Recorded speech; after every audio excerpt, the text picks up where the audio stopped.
labyrinthitis. I hope it's treating you well. I hope you're feeling fine. This is Miss A, and today we'll be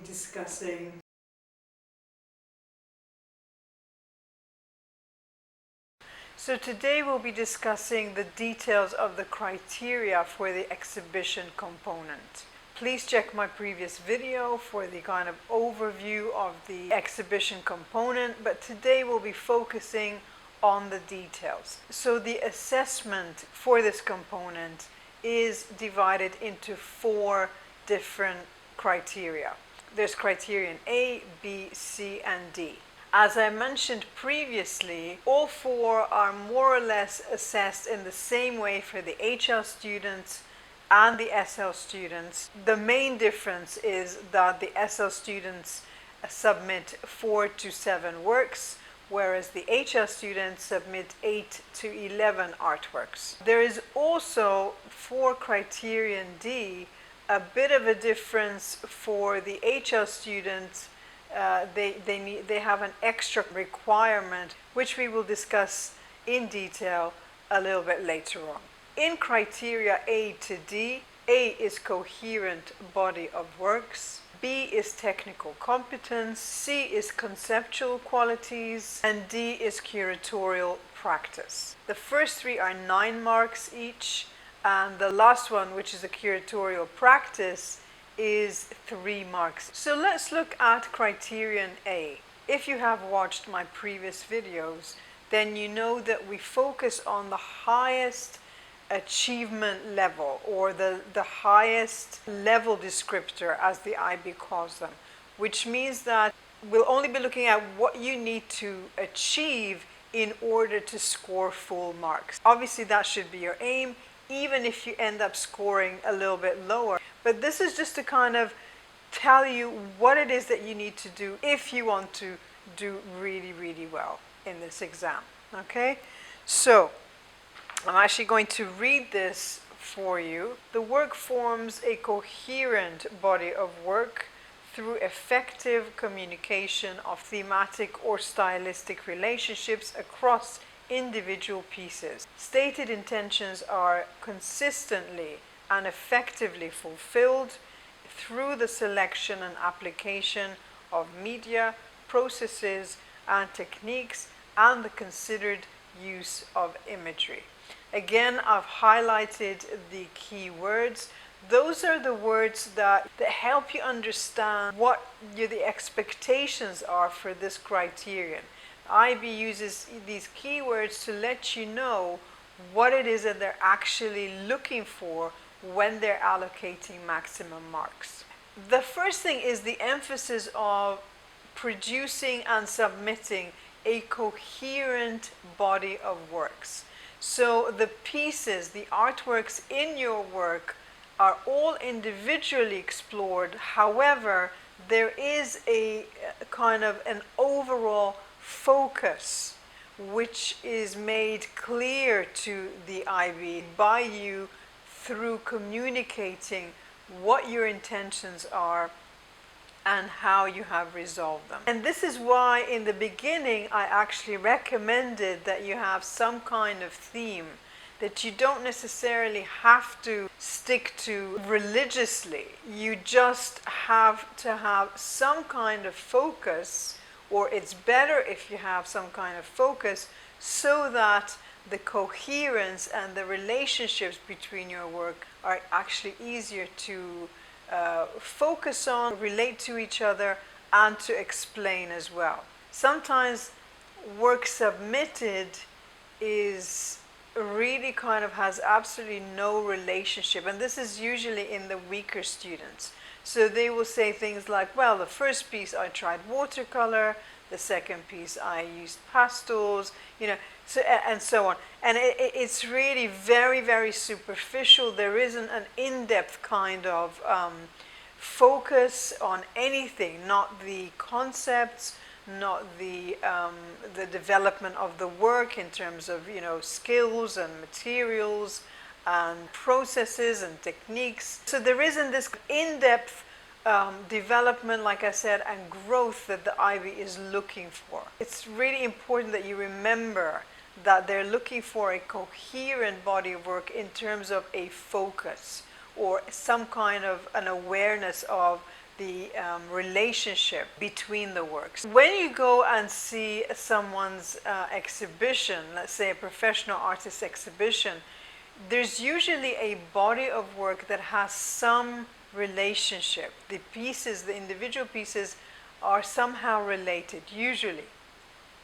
And that is because 2 years in terms of developing a body of work isn't actually that much if you're going to do it in an in-depth way. So it makes sense that over the 2 years you're exploring things that also incorporate all these different things that you're being assessed on.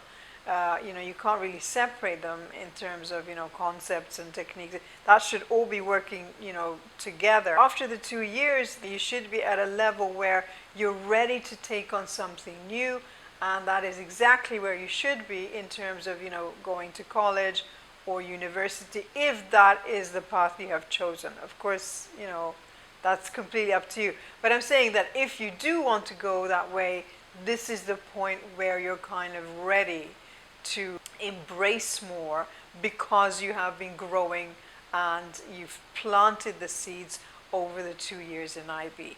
So I hope that makes sense to you. So to return back to criterion A, in the second bit there's an emphasis on your intentions and you fulfilling them consistently throughout the artworks that you have selected for the exhibition.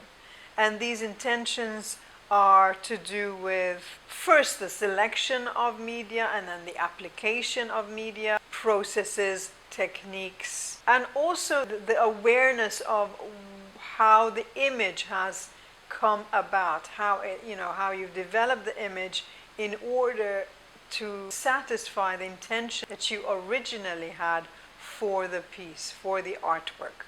So they're really looking at how you have kind of resolved the task that you have set yourself to do. And again, at this level, at the high level, in the sense that in the high achievement level, the more complex and ambitious the task is, the more it will satisfy the criterion. If, for example, your task is very, very, you're not really aiming for a lot in your task. So, for example, in this piece, I just wanted to practice my carving techniques. That's not an intention that's going to cover all the bases of, fulfilling concepts, fulfilling skills, selection of media, developing the image, and all that stuff. So make sure that, it's not just about setting the intention. Make sure that the intention is ambitious enough to fulfill all these different aspects of it so that you can get, good marks for it. The criterion B is to do with technical competence. And we've already talked about how the emphasis is on technical competence in the process portfolio. Again, like I said many times before, and I apologize if I'm boring you to death, the criteria overlap. What you need to know about the exhibition is that it is the culmination of all your work for the comparative study and the process portfolio. So the criteria do overlap because the exhibition is ultimately where you're getting assessed for all the criteria that you have been working on. So to score the highest level for criterion B, which is the technical competence, the work demonstrates effective application and manipulation of media and materials to reach an assured level of technical competence in the chosen forms and the effective application and manipulation of the formal qualities. So the keywords here are obviously effective application. So whatever it is that you're using needs to be effectively applied, whether you're applying paint, whether you're applying a software, whatever it is that you're doing, that needs to be done effectively. And then, of course, the other keywords are manipulation of media and materials. So again, your skill in using media and materials, which is basically the same thing again. And you need to reach an assured level. So you should be quite confident in using the medium or the materials that you're using. Technically, there should be mastery there. This should be evident quite quickly. When you are submitting your exhibition photographs, in the first few seconds, the examiner will know what level of competence the student is at, because you can see immediately how well something is painted or crafted or whatever it is that you're submitting. But the level of competence technically is quite easy to spot, and this is why like I keep saying, photographs are key, because that is what we are basing all our assessment on. By we, I'm talking about examiners, but your teacher also.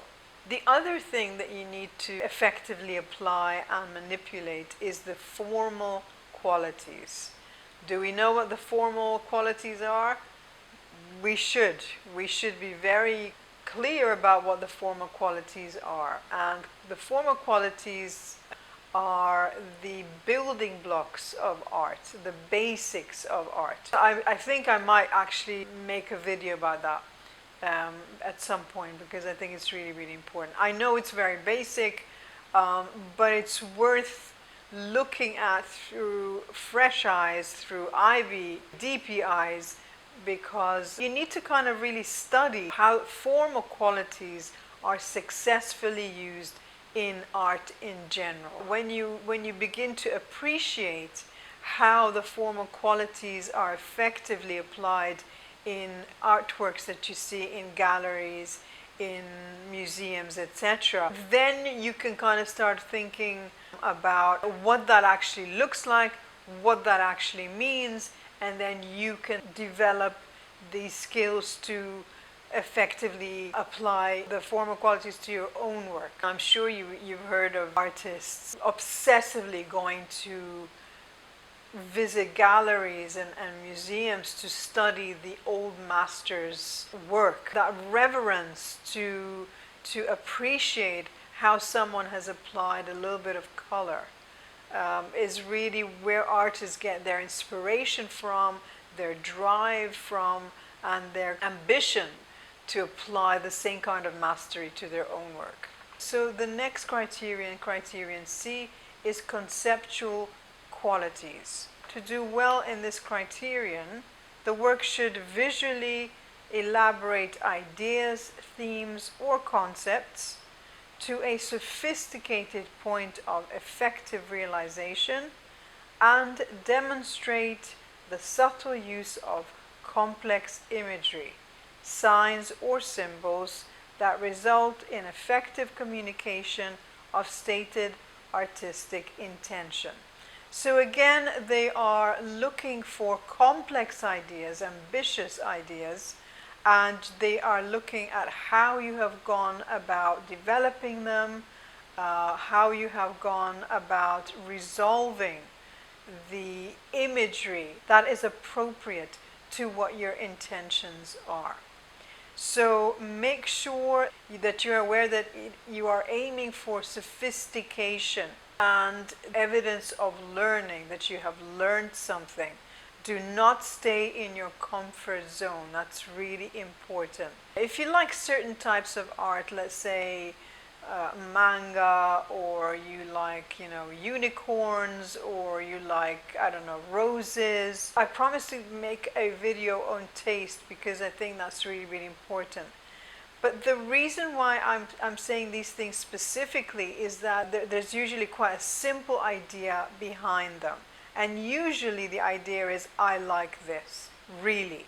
Even if students try to cover it up and make it into something, or try to make it into something that sounds a little bit more sophisticated, it's usually, I really like this kind of art and I'm going to do loads of it.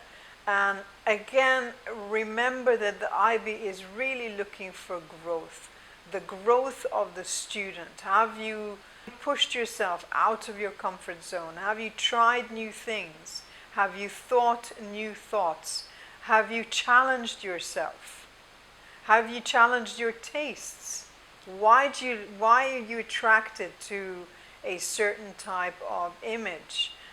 Is it because you don't know much about images? Is that something that you've just seen over and over again and it's comforting to you?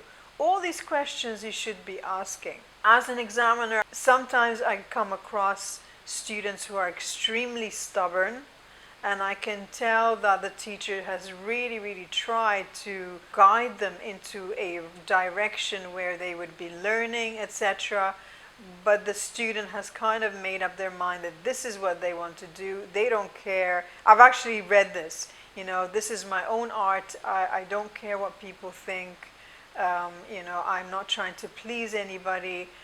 The truth is, this is an exam, and you're kind of, not that you're pleasing anybody, you shouldn't be doing that. You should be answering criteria genuinely. Have you really done everything you can to answer the criteria well?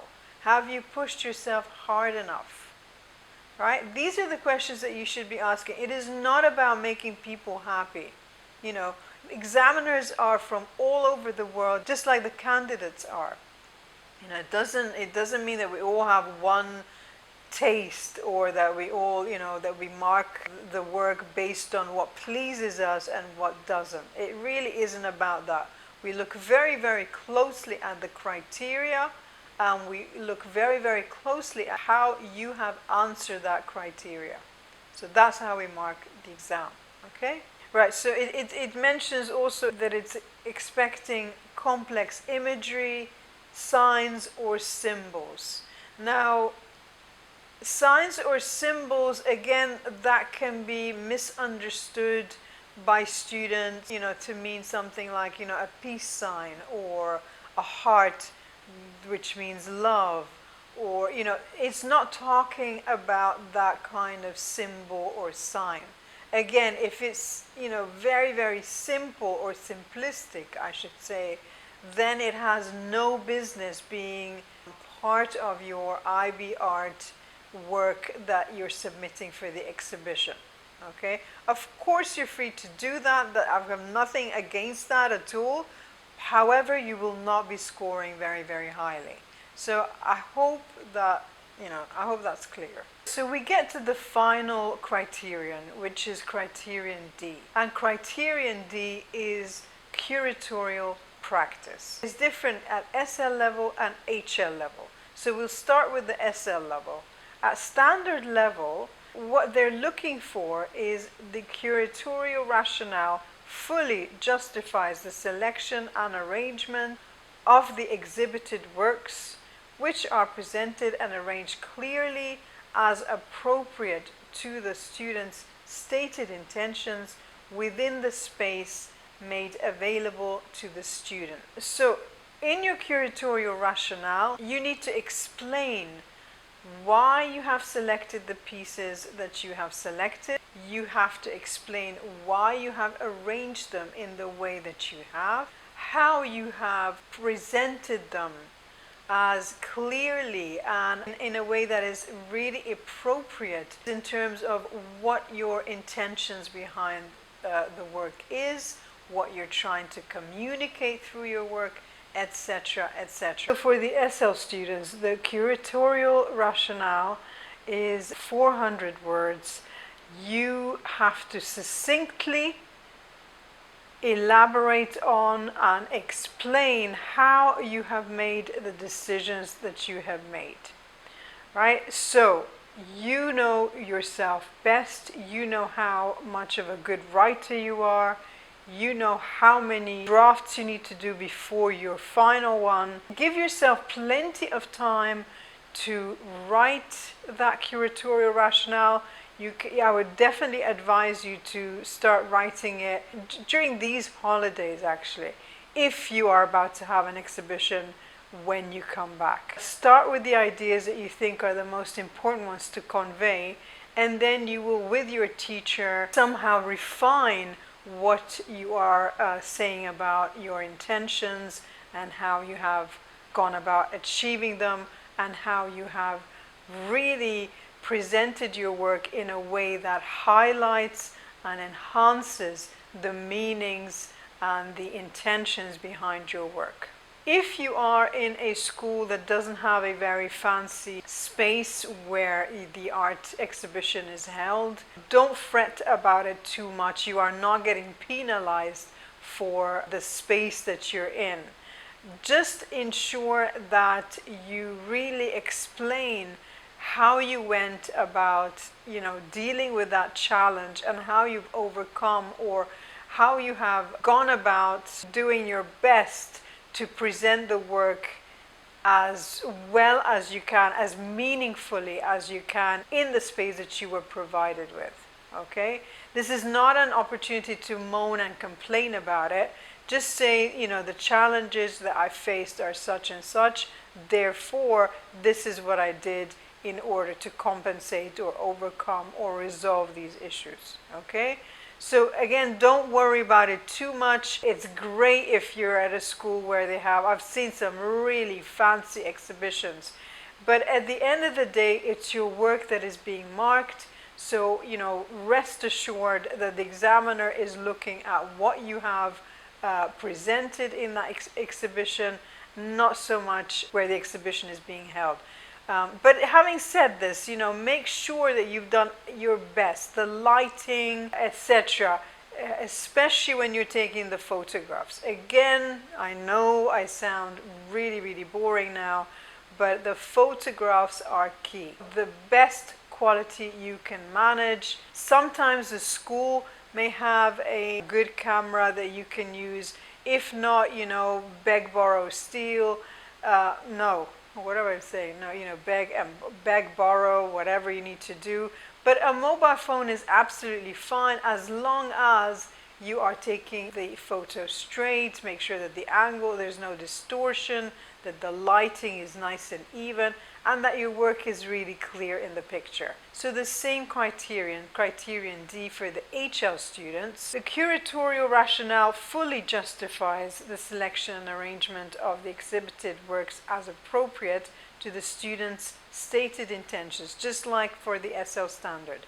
In addition to that, however, the curatorial rationale effectively articulates the relationship between the artworks and the viewer within the space made available to the student. So, the emphasis or the additional requirement for the HL student in criterion D is that they really explain very, very well in the 700 words that you are allocated for the curatorial rationale how you have considered the viewers and the audience's experience of your work. Make sure that you are specifically talking about how you have guided the audience and what strategies you are using in order to effectively communicate your intentions behind the work to the audience. I'm going to try and I think I found a very good example of a curatorial rationale that got full marks, and I'll try and find that, and if I do, I will put it in the blurb under the video. So, love you loads. Thank you so much for listening. I wish you all the very, very best in the new year. You'll be hearing from me soon. I hope you're enjoying my video. Some of you have been sweet enough to contact me directly and tell me that you are benefiting from these videos. So that's wonderful. But if there's anything that you want me to cover specifically, or if you have any questions, do let me know. I have great, great faith in your generation. I'm going to go off on a tangent again, but please bear with me. I know that you're doing everything that you can for this planet to make it a better place, to turn things around. Don't forget your power as a consumer. Make sure that you are only buying those things that agree or that are in tune with your principles. Instead of being a sheep, change the world. Okay, I know that's a big burden, big responsibility, but every single person counts. Right, I'll shut up for now. Wish you all the best again. Lots of love. This is Miss A. See you soon.